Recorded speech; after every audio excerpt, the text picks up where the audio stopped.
Haleluya. Semua katakan haleluya. Siap dengar firman Tuhan. Kalau urapan Tuhan turun seperti ini, ya kemarin di Batam Tuhan lawat, sesi saya terakhir harusnya cuma sejam jadi 3 jam. Tuhan lawat mereka sampai hamba Tuhan itu dilawat sungguh-sungguh.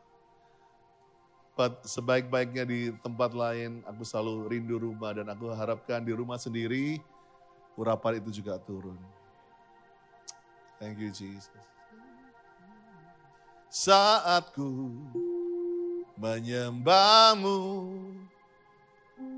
rohmu bekerja.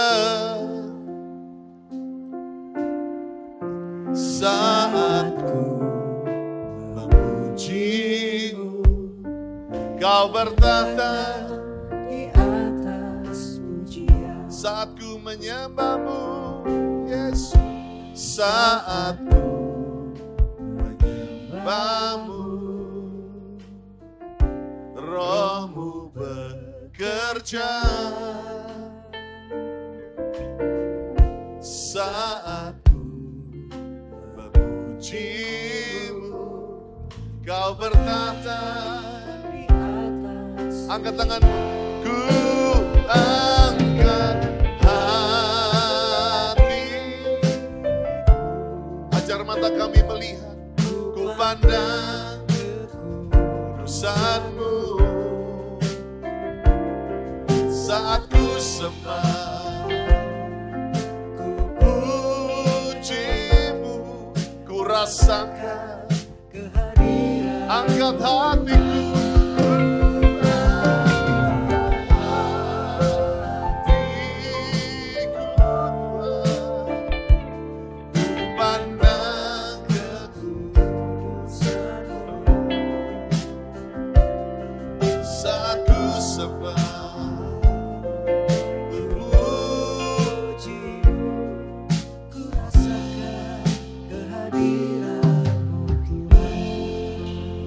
Dan doa saya biarlah Grow Community tetap menjadi gereja komunitas yang digerakkan oleh hadirat Tuhan.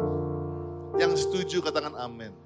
Ingatkan saya, marahi saya, tegur saya kalau gereja ini tidak lagi kepingin dan hidup dalam hadirat Tuhan. Well, bukan orang yang dalam hadirat Tuhan bukan melulu cuma nyanyi, tapi yang percaya Tuhan hadir di keluarganya. Yang percaya Tuhan hadir waktu dia tanda tangan cek, tanda tangan kontrak di kantornya. Dia selalu merindukan kehadirat Tuhan. Biarlah komunitas ini menjadi komunitas yang God-centered. Anything, everything is all about Jesus. Come on, berikan tepuk tangan bagi nama Tuhan. Pesan daripada Pentecost Sunday, Pentakosta. Seluruh dunia sedang merayakan satu kata Pentakosta. Gereja kita disebut gereja Pentakosta. Sehingga saya perlu mengklirkan benang merah. Teologi itu ada teologi Injili, teologi Pentakosta, ada teologi-teologi dari Baptis. Supaya kita nggak salah jalan, supaya kita searah. Semua teologi yang menuju kepada Tuhan sudah pasti. Tetapi ada cara, ada warna, ada culture yang dibangun dari teologi di GBI. Kita gereja Pentakosta. Katakan amin. Tetapi seringkali kita tidak mengerti kenapa kita orang Pentakosta. Kenapa kita merayakan Pentecost Sunday seperti hari ini. Seringkali kita pikir Pentakosta cuma hanya mengenai bahasa roh. Pentakosta hanya mengenai karunia Roh Kudus, Pentakosta hanya mengenai mujizat dan segala macamnya. No, it's beyond that, lebih daripada itu. Itulah yang pastor harapkan, bahwa Pentakost bukan hanya event, tapi experience. Yang mengerti katakan aha. Kita harus mengalami Pentakosta. Sebab itu kita perlu tahu satu tempat asal Pentakosta. Yang disebut dengan loteng atas atau di upper room. Aku beri judul khotbah ini upper room experience. Kita harus melihat bagaimana Pentakosta dimulai dengan satu tempat yang kecil yang disewa oleh para murid untuk tempat mulainya mereka menyiapkan kematian Yesus. Mereka bisa the last supper together, makan sama-sama, berdoa sama-sama di tempat itu. Ini bukan headquarternya Jesus. Ya, ini bukan dibangun untuk menjadi pusat kegerakan. Ini dibangun bukan menjadi monumennya Yesus, tapi upper room adalah ruangan yang biasa, katakan ruangan biasa. Tapi dengan orang-orang yang luar biasa. Gereja adalah ruangan biasa, tapi dengan orang-orang yang penuh roh luar biasa. Jadi jangan pernah agungkan tempatnya. Hari ini pun aku pun ragu apakah upper room yang ada di Yerusalem itu exactly. Karena Yerusalem pernah roboh berkali-kali. Jadi saya ragu, memang gak jauh dari situ. Secara dikatakan ada pasar dekat situ. Tetapi janganlah saudara pergi ke Israel dan cuma ngejar upper room yang masih ada reruntuhannya hari ini. Dan merasakan di situ baru ada Roh Kudus. No. Upper room harus dialami, bukan hanya mengenai event dan tempat. Sebab itu gereja ini, biarlah kita mengalami apa yang para murid alami. Sebab di upper room, tempat yang biasa itu. Yang pertama Tuhan ajar di situ adalah pemimpin justru harus jadi hamba. Para pemimpin katakan amin. Para pemimpin perusahaan katakan amin.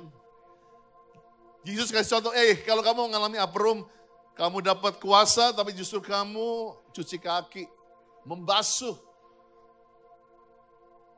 meninggalkan jubahmu.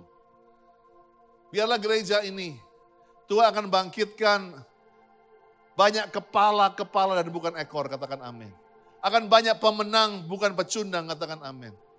Saya punya iman dan punya doa. Anak-anak rohani saya di tempat ini, bukan hanya menjadi pejabat pemerintah ecek-ecek. Tetapi Tuhan akan promosikan, Tuhan akan urapi, jadi penjaga pintu gerbang, jadi wali kota, jadi gubernur, jadi presiden bahkan. Jadi kepala-kepala kesatuan. Bukan hanya untuk keren-kerenan. Saya tadi berdoa untuk beberapa teman-teman yang sedang berdoa. Sedang taraf-taraf untuk menjadi bintang. 1, bintang 2, saya bilang. Selama ada bintang fajar di pundakmu, bintang di dunia gak ada masalah. Sebab itu, tapi yang penting adalah kalau kamu orang insan Pentakosta, pemimpin is a blessing, tetapi predikatmu tetap hamba. Tetap senyum, tetap murah hati. Saya kagum tadi saya pas jabatan tangan dengan Pak Asep. Pak Asep ini bekas Kapolda daripada Yogyakarta, daerah istimewa. Tapi sudah ketemu dengan dia. Sejak dia jadi Kapolda. Bahkan sampai hari ini setiap di gereja, senyumnya itu. Saya selalu bilang dia penuh dengan kerendahan hati. Dan saya percaya hari-hari ini biarlah saudara jadi pemimpin-pemimpin di marketplace. Dipercayai, tapi tetap punya hati hamba. Dan di upper room itulah juga Tuhan mengingatkan bahwa tanpa pencurahan darah, tanpa dagingku diremukkan, tidak ada keselamatan. Dengan apa? Perjamuan kudus. Yang sampai hari kita peringati, bahkan setiap minggu pertama, minggu lalu. Tuhan bilang ingat bahwa upper room mengajarkan bahwa tanpa Yesus semua ini cuman sampah. Semua ini gak ada artinya. Tapi kita tahu karena pengorbanan Tuhan kita ada di tempat ini. Karena kasih karunia-Nya, katakan amin. Tentu upper room kita peringati hari ini di Pentecost Sunday. Roh Kudus dicurahkan. Tetapi yang perlu kita soroti juga selain Roh Kudus dicurahkan. Tempat upper room. Ada tempat melahirkan transformasi. Katakan transformasi. Transformasi adalah perubahan kepada keadaan yang lebih baik. Karena perubahan bisa lebih baik, lebih buruk. Dan saya percaya di ruang upper room itu, Tuhan merubah Orang yang menyangkal Tuhan, orang yang gak punya pengharapan, menjadi orang yang cinta sama Tuhan. Pemberani, sehingga berani khotbah di marketplace, di luaran. Dari seorang yang cuma dituduh sama emak-emak ketakutan, menjadi orang yang berani depan ribuan di marketplace. Yang waktu itu para murid jadi the wanted, menjadi orang-orang yang dicari tapi dia berani. Upper room menjadi transformasi. Suami-suami yang lebih baik. Ibu-ibu yang lebih baik. A better student, better leaders.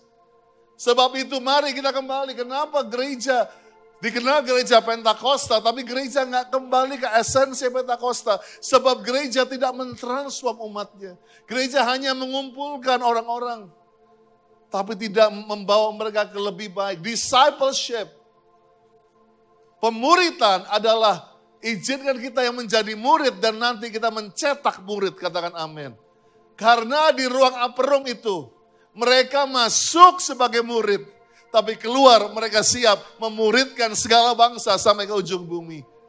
Mereka siap, bahkan Thomas yang paling baru aja berdosa dan rasanya kayak nantang Yesus. Dia dipakai paling jauh sampai ke India. Tempat ini sesak. Saya harapkan bukan hanya kita senang rame-rame, tapi ada perubahan keadaan lebih baik. Gak ada yang lebih buat pastor makin mantap melayani, makin semangat untuk datang ke tempat ini. Karena melihat cerita-cerita perubahan, transformasi, keluarga yang lebih baik, bisnis lebih baik, iman yang lebih baik, doa yang lebih baik. Engkau berubah kepada keadaan yang lebih baik. Berikan tepuk tangan bagi nama Tuhan. Mungkin ekonomi belum baik, tapi hatimu membaik, lebih siap untuk diberkati. Mungkin kesembuhannya belum datang, tapi engkau nggak fokus kepada kanker, tapi kamu fokus kepada Jesus the healer. Allah yang menyembuhkan kita. Tapi itu hari ini, tapi saya mau kita belajar, sebab sudah bisa bayangkan para murid dari Bukit Zaitun, dari Kisah Rasul 1 ayat 12, kembalilah Rasul ke Yerusalem. Dari bukit disebut Bukit Zaitun. Hanya seperjalanan sahabat jauh dari Yerusalem. Setelah mereka tiba di kota, naiklah mereka ke upper room. Tempat mereka numpang. Bukan beli, tapi numpang. Mereka itu ialah Petrus dan Yohanes, Yakobus dan Andreas, Filipus dan Thomas, Bartolomeus dan Matius, Yakobus bin Alfeus dan Simeon orang Selot, dan Yudas bin Yakobus. Semua katakan dan. Sejak awal upper room bilang, upper room menghasilkan dan. Orang-orang yang gak bisa sendiri, orang-orang yang perlu komunitas, orang-orang yang perlu cool, orang yang perlu teman-teman doa, orang-orang yang perlu dikuatkan, we need dan. Perlu Andi dan Lia. Perlu Esther dan Monty. Tuhan bilang tidak baik kamu sendirian. Kamu perlu Ezer, penolong di gereja ini. We have 3,000 of Ezer. Kita punya 3,000 Ezer yang saling menguatkan. Dan tidak boleh ada di sini yang sendirian. Perkawinanmu gak bisa sendirian. Kamu perlu teman-teman yang menguatkan. Tuhan sudah bilang dari upper room. Kamu perlu dan. Kamu perlu pasangan. Dan saya harapkan, biarlah di upper room ini, yang jomblo-jomblo akan dan segera. Jangan cuma ketawa, amin yang keras dong.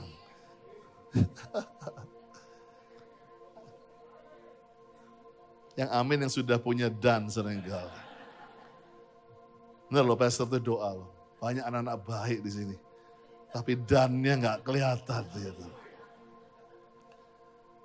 Biarlah ada Ines dan Elaine dan Jason dan semua kita melihat yang terbaik. Katakan amin.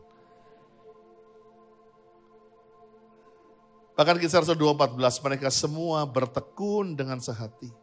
Dalam doa bersama-sama dengan beberapa perempuan serta Maria ibu Yesus dengan saudara Yesus.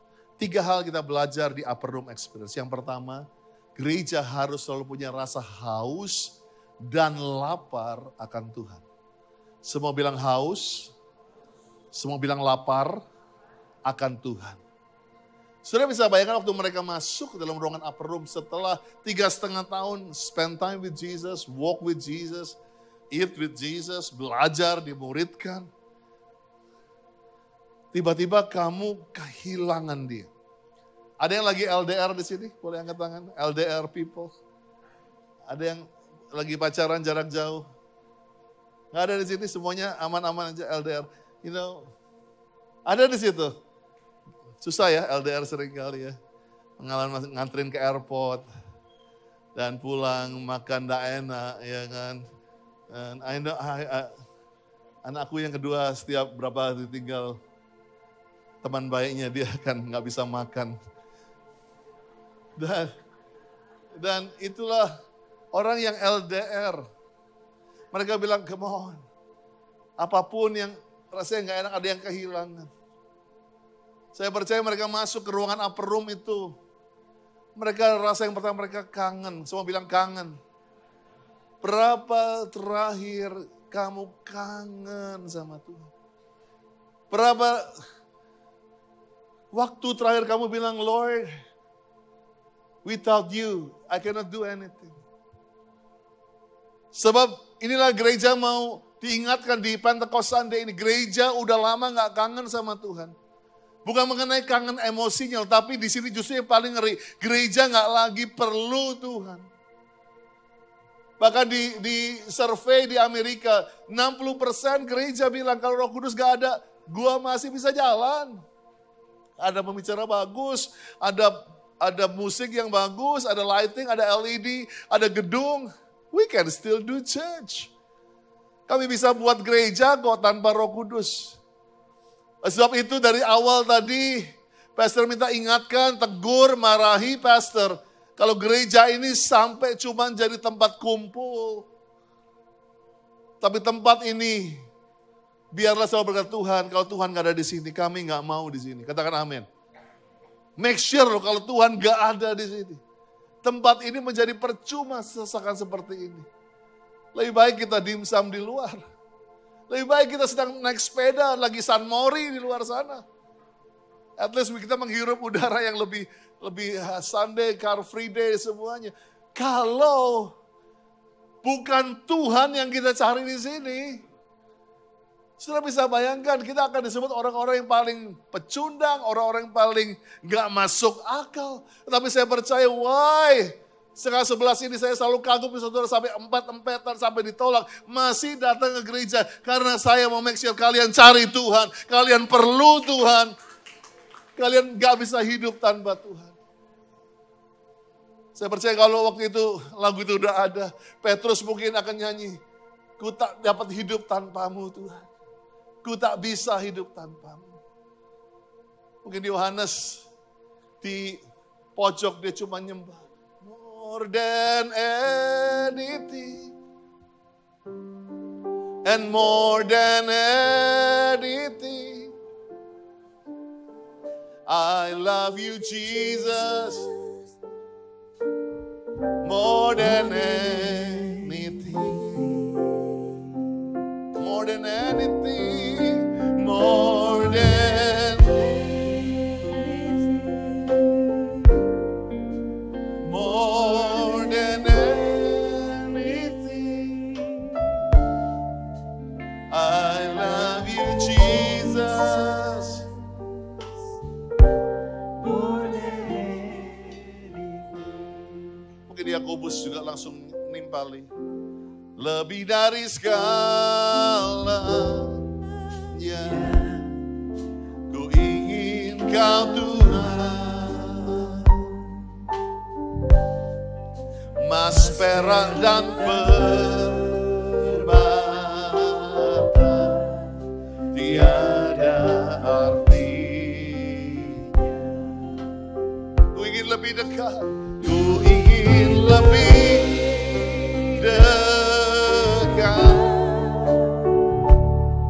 Bersekutu denganmu, jadikan ku hamba setia kepadamu. Punyailah pengalaman upper room adalah orang-orang yang sangat, katanya nggak enak, ketagihan. Ketagihan akan Tuhan. Orang lagi sakau, itu bisa jadi nggak masuk akal. Dia mau keluarkan apa aja, dia mau spend apa aja, dia buat apa aja yang begitu gak masuk akal kalau dia lagi ketagihan. Tapi saya percaya ada satu ketagihan yang dahsyat, yaitu kita ketagihan akan kasih Tuhan. Pastor gak bilang berarti kita menjadi orang yang apa-apa gak percaya pada diri sendiri. Tapi kita bisa menjadi orang paling kaya, paling punya segalanya. But we still need Jesus. Kita masih perlu Tuhan. Seperti Musa yang dikatakan, kamu punya semuanya, pergi, tanah perjanjian aku kasih. Aku kasih semuanya, malaikatku akan menyertai kamu. But I'm not walking with you. Aku gak akan jalan sama kamu, Musa. Musa bilang, no. If you don't go with me, I don't want to leave this place. Kalau mau gak berjalan bersamaku, ku tidak mau melangkah. Itu loh, gereja harus kembali. Menjadikan Jesus is the center. Sebab Yesaya 40 berkata, orang yang menanti-nantikan Tuhan. Orang yang lapar akan Tuhan ayat 31. Akan mendapat kekuatan baru, katakan amin. Ayat 29 katakan dia memberi kekuatan kepada yang lelah, menambah semangat kepada yang tidak berdaya. Kalau saat ini kau datang di Pentecost Sunday ini kamu lelah, capek, gak berdaya, rasanya semua dilucuti. Semua yang kamu bisa kayaknya gagal. Bahkan orang-orang muda yang harusnya penuh dengan semangat menjadi lelah, lesu, teruna, justru tersandung jatuh. Disinilah gereja diingatkan untuk kembali wait upon the Lord, lapar haus akan Tuhan. Kembali bilang Tuhan, penyembahan kita bukan kita keras nyanyi, bukan karena dibayar, bukan karena supaya enak dilihat, tetapi keluar dari dalam. Kata inside out itu tadi dalam 2 minggu ini berbicara kepada saya. And I know that's Monty 2026. Tuhan bilang GC, the year of inside out. Gereja kita akan mengalami perubahan di dalam. Baru yang di luar akan mengikuti. Kita akan banyak bicara ini. Tapi sejak Pastor bocorin dulu sebelum para pastoral tahu. Tapi saya dapat kata inside out. Biar gereja ini tidak hanya mementingkan outlook yang di luar, yang di IG. Tetapi the real us. 2026 jadilah orang yang asli, orang yang gak pakai make up lagi. Karena kedatangan Tuhan akan cari yang asli, bukan yang make up. Tuhan cari yang inside-nya benar, bukan out-nya benar. Bukan yang berseru-seru Tuhan saja, tapi yang melakukan kehendak-Nya. Wait upon the Lord. Yang kedua, tadi kita dengar kata bertekun dengan sehati. Upper room experience tidak bisa dilupakan dengan kata sehati. Semua bilang sehati. Pak Rubin meng-on-kan GBI sehati. Pak Niko 20 Mei yang lalu di Kebangkitan Nasional, doa sama-sama disentuh. Meng-on-kan kolaborasi tubuh Kristus. Udah waktunya gereja gak sikut-sikutan. Gereja gak sedot kanan kiri. Gereja harus sehati. Di Pentecost Sunday ini, kita mau umumkan tiup sangkakala. Come on tubuh Kristus. Sehati. Bergandengan tangan, cool demi cool, sehati. Makanya tadi saya percaya waktu di upper room itu, Yohanes mau datangin Petrus, rekonsiliasi. Thomas rekonsiliasi. Semua saling berpelukan, saling mengampuni. Iblis saat ini gak curi ibadah kita. Tapi iblis memecahkan. Iblis memecahkan pemimpin. Iblis memecahkan kesatuan. Pastor sedih setiap kali ada cool-cool yang berantem. Setiap kali ada cool-cool leaders yang terluka. It broke my heart. Karena begitu pecah. Satu hal yang terjadi bukan puasnya orang yang saling berantem, tapi puasnya iblis yang melihat amanat agung gak selesai. Kalau kita mau lihat amanat agung selesai, gereja harus bersehati. Bisakah kita menjelang 2028 nanti. Sumpah Pemuda 100 tahun. Satu bangsa, satu bahasa, satu tanah air Indonesia. Biarlah lewat gereja dulu bersehati. Sebab dengan kolaborasi, dengan sehati. Mazmur 133 katakan, sungguh baik, sungguh indah kalau kita dukun dengan sehati. Ada minyak Roh Kudus yang baik yang akan diturunkan kepada kita. Meleleh ke janggut Harun yang leher ke jubahnya. Ada embun Gunung Hermon yang merupakan berkat yang turun ke atas Gunung Sion. Kesanalah waktu kita bisa sehati, waktu perkawinan kita sehati, waktu partneran bisnis sehati, waktu cool sehati. Bukan cuman Tuhan kasih berkat, Tuhan perintahkan berkat. Tuhan perintahkan pengurapan, katakan amin. Sekali kita minta Tuhan berkati keluargaku, berkati perkawinanku. Kalau kita sehati, maka Tuhan perintahkan berkat yang ada di sana. Upper Room Experience adalah menyerukan gereja-gereja orang Kristen. Kenapa orang-orang di luar sana seringkali bilang, orang di luar gereja lebih tahu yang namanya sohib, yang namanya bersahabat. Yuk kita tunjukkan. Orang Kristen lebih tahu cara bersahabat. Sebab itu sebentar lagi bulan depan pastor akan meluncurkan yang disebut dengan Project 1717. Apa itu Project 1717? Yaitu Amsal 17:17. Seorang sahabat menaruh kasih setiap saat. Menjadi saudara dalam kesukaran. Kita akan buat satu wadah pelayanan di bawah misi. Yang akan melayani orang-orang sakit. Ada jemaat kita di sini yang menjadi bagian dari Kementerian Kesehatan. Dan beliau membukakan beberapa rumah sakit yang kita semua anggota jemaat kita boleh bergiliran mendoakan orang-orang menjadi sahabat bagi mereka. Dan saya percaya, let's do it. Sebelum kita melihat Indonesia sehat, jadilah sahabat buat orang-orang sakit.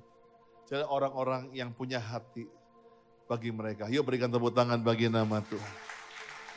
Yang ketiga, yang terakhir.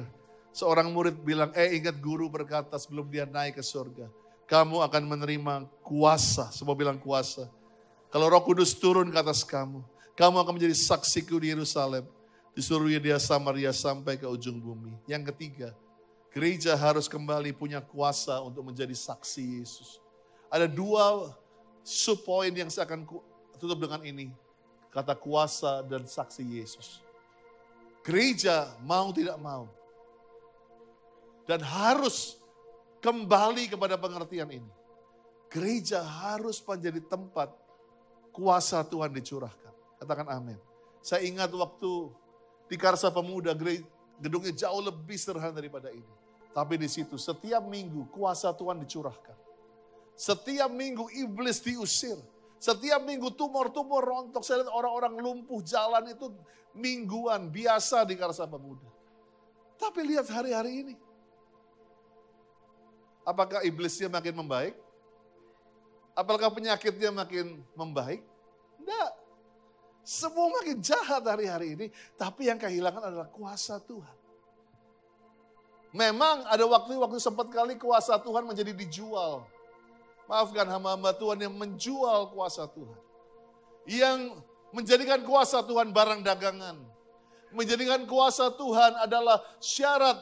Kalau kamu mau dapat kuasa, kamu harus memberi. Seringkali kata kuasa menjadi cemoohan. Kata kuasa menjadi drama-drama yang dibuat-buat. Tapi itu tidak membuat Yesus tidak punya kuasa. It doesn't mean gereja tidak boleh mengalami kuasa. Dan kita tanpa kita mulai turn off the button of power. Kita bilang oke lah itu urusannya Benny Hinn, itu urusannya Pak Niko, itu urusannya Nino. Saya percaya setiap kita yang menerima kuasa. Kalau saudara digerakkan, doakan. Dan saya percaya yuk kembalikan lagi rasa normal untuk melihat supranatural terjadi di gereja. Ayo come on, dia berikan tepuk tangan buat Tuhan. Mulai punya iman, kita akan punya ruang overflow yang khusus orang sakit. Katakan amin.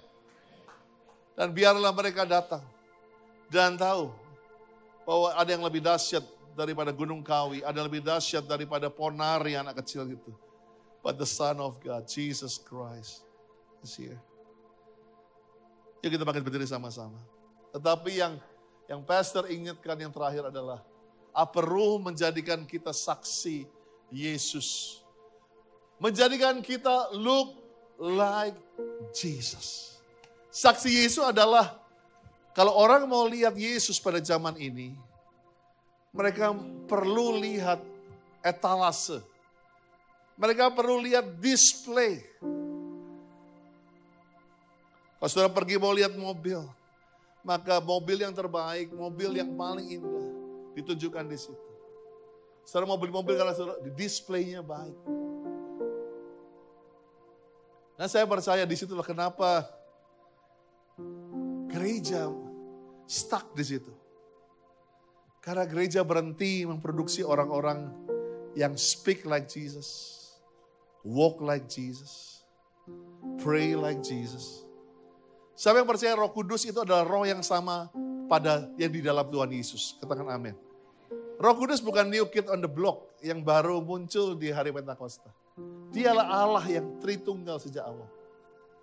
Bahkan dikatakan di Roma 8 ayat 9 bahwa roh Allah itulah roh Kristus. Jika orang tidak memiliki roh Kristus, ia bukan milik Kristus, tidak memiliki Roh Kudus. Bahkan di Lukas 4:18 Yesus berkata, Roh Tuhan, Roh Kudus ada padaku. Ia mengurapi aku. Dan lihat ini, kalau kamu mengalami upper room, dan anak-anak Tuhan menjadi insan Pentakosta yang penuh Roh Kudus, maka harusnya kamu gampang menyampaikan kabar kepada orang-orang miskin. Kamu gak alergi sama orang miskin. Kamu cari orang miskin. Kamu gak perlu disuruh. Miskin bukan hanya mengenai uang. Jangan gunakan ini seringkali, maaf banyak orang justru ngutang-ngutang di gereja. Saya bukan berarti miskin yang mengenai uang. Tapi kita berikan mereka mungkin bukan ikan tapi kailnya. Carikan pekerjaan buat dia. Doakan dia supaya punya hikmat, punya roh takut akan Tuhan. Lebih hidupnya lebih benar. Banyak orang miskin sekitar kita. Miskin kasih, miskin apresiasi, miskin penerimaan. Kalau roh Tuhan ada pada kita, maka kita gampang membebaskan orang-orang tawanan.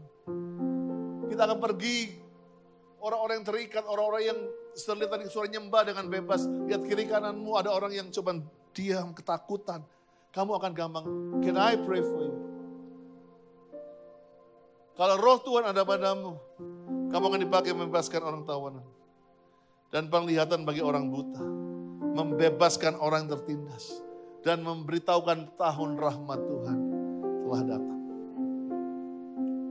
Pak Niko ngajakin kita berlari bersama sampai 2033. 8 tahun untuk memberitahukan rahmat Tuhan telah datang. Biarlah kita menjadi gereja yang insan Pentakosta. Aku suka bahasa roh. Karena membangun manusia rohku, membangun aku. Tapi yang harus dikejar oleh gereja bukan bahasa roh, tapi kepenuhan Roh Kudus. Dengerin dulu baru saudara judge apa yang saya ngomong. Bukannya pastor anti bahasa roh, tapi banyak orang jago bahasa roh, tapi gak pernah penuh Roh Kudus. That's why insan Pentakosta cuma bercandaan. Lu bahasa roh jago, tapi mabok jalan terus. Judi jalan terus, pinjol gak pernah berhenti. Lu jadi orang yang begitu loser. That's why. Jangan kejar yang datang sendiri. Kalau kamu penuh Roh Kudus, pasti bahasa roh. Jadi jangan kejar bahasa rohnya. Kejar Tuhan setiap pagi. I need you, I miss you. Tuhan, I cannot live without you. Makin penuh. Tiba-tiba satu hari, gak tanpa lu sadar, lu berbahasa roh sendiri. Memang perlu didoakan untuk bahasa roh. Tapi banyak orang kejar bahasanya. Kejar tandanya. Tanda heran ajaibnya dikejar, tapi gak kejar kepenuhannya. Ini yang pastor mau katakan di online ini, I know. Gereja harus kembali menjadi gereja yang penuh dengan Roh Kudus. Dan orang yang penuh dengan Roh Tuhan. Sebentar lagi saya coba nyari nanti Senin sampai Jumat. Tiba-tiba ada di sosial media, di TikTok bilang, ada orang-orang kayak Yesus loh di kantor, di kantin, di mall-mall, di pasar-pasar, di bank, di pasar market, di kepolisian, di DPR, di istana, di depan kamera. Many people like Jesus. Itulah yang menjadi kerinduan kita. Makanya 4 bulan ini kita akan belajar ke satu titik. To be like Jesus. Kita berikan tepuk tangan bagi nama Tuhan.